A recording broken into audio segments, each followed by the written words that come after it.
400 square feet, $5 to $6 million for that much, and a crowd of 1,300 for just 4 flats. And the people we spoke to on the scene, that our reporters spoke to on the scene, talked about how it's like winning the jackpot, like the Mark 6. Housing in Hong Kong has reached that stage.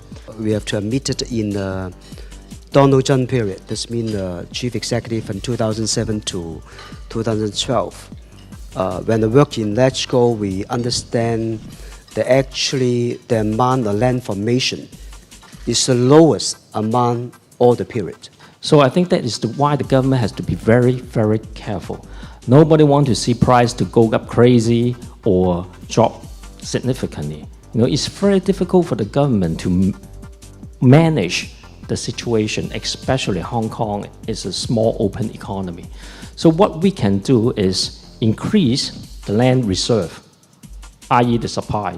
If there's anything goes wrong externally, China is one of the major factors, in my view, affecting Hong Kong property market right now. You're involved in this, I suppose, you could classify as some sort of social innovation where you work within the system to create some sort of temporary housing for people. And you're involved with this kind of thing, right? So the use of private resources to solve problems for the public, or the use of private resources for public goods. So, but later it morphs into more collaboration with different sectors, including some resources that come from the government itself, in which you can get some of the resources from the government. Maybe these resources are not the typical type of resources, or the resources that are not optimally used. They've been laying around, not used optimally, which could be used to solve, at least temporarily, to alleviate some of the problem. I think increasing supply in more innovative ways. There's been a lot of debate, it's already been touched on, about the use of country parks. You tend to, as soon as you go looking for land supply in Hong Kong, you're going to find that supply is limited.